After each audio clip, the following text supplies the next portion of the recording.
Hello everyone, welcome back to my channel. ಈ weekend ಎಲ್ಲಾದರೂ ಹೋಗ್ಬರೋಣ ಯಾವುದಾದ್ರೂ ಪ್ಲೇಸ್ಗೆ ಯಾವುದಿದೆ ಅಂತೇಳಿ ಸರ್ಚ್ ಮಾಡ್ತಾ ಇದ್ವಿ ಗೂಗಲಲ್ಲಿ. ಅವಾಗ ನನ್ನ ಬ್ರದರಿಂದ ಗೊತ್ತಾಯಿತು ಪ್ಲಾನೆಟ್ ಅರ್ತ್ ಅಂತ ಒಂದು ಪ್ಲೇಸ್ ಇದೆ ಹೆಬ್ಬಾಳ್ ಇಂಡಸ್ಟ್ರಿಯಲ್ ಏರಿಯಾದಲ್ಲಿ. ಸೊ ಅಲ್ಲಿಗೆ ಹೋಗಿ ಬರೋಣ, ಗೋಲುಗೂ ಚೆನ್ನಾಗಿ ಅನಿಸುತ್ತೆ ಅಂಥೇಳಿ ಹೊರಟ್ವಿ.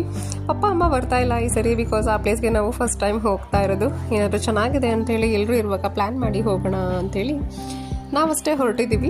ನಮ್ಮ 20 to 25 ಮಿನಿಟ್ಸಲ್ಲಿ ರೀಚ್ ಆದ್ವಿ. ಇದು ಸಿಟಿಯಿಂದ ತುಂಬಾ ದೂರ ಇದೆ. ಪ್ಲೇಸ್ ತುಂಬ ಸೈಲೆಂಟಾಗಿದೆ, ಯಾವುದೇ ಟ್ರಾಫಿಕ್ದು ಯಾವುದೂ ಡಿಸ್ಟರ್ಬೆನ್ಸ್ ಇಲ್ಲ. ಪ್ಲೇಸ್ ನಮಗೆ ತುಂಬ ಇಷ್ಟ ಆಯಿತು. ಇಲ್ಲಿ ಡಿಫ್ರೆಂಟ್ ಫಿಶಸ್ನ ಇಟ್ಟಿದ್ದಾರೆ. ಆಸ್ಟ್ರಿಚ್ ಇದೆ, ರೆಸ್ಕ್ಯೂಡ್ ಅನಿಮಲ್, ಸಿಗ್ವಾನ ಎಲ್ಲ ಇದೆ. ಇದಿಷ್ಟೇ ಎಲ್ಲ ಆ್ಯಕ್ಟಿವಿಟೀಸ್ ಕೂಡ ಇದೆ. ಟೈಮ್ ಹೇಗೆ ಹೋಗುತ್ತೆ ಅನ್ನೋದೇ ಗೊತ್ತಾಗೋದಿಲ್ಲ. ನಾವು ತುಂಬ ಚೆನ್ನಾಗಿ ಎಂಜಾಯ್ ಮಾಡಿದ್ವಿ. ಆ್ಯಂಡ್ ಮತ್ತೊಂದ್ಸಲ ಡೆಫಿನೆಟಾಗಿ ಬರಬೇಕು ಅಂತ ಡಿಸೈಡ್ ಮಾಡಿ ನಾವು ಅಲ್ಲಿಂದ ಹೊರಟ್ವಿ. ಇಲ್ಲಿದು ಫುಲ್ ವಿಡಿಯೋ ನನ್ನ ಚಾನಲಲ್ಲಿ ಆದಷ್ಟು ಬೇಗ ಅಪ್ಲೋಡ್ ಮಾಡ್ತೀನಿ. Thank you for watching this video. Bye bye.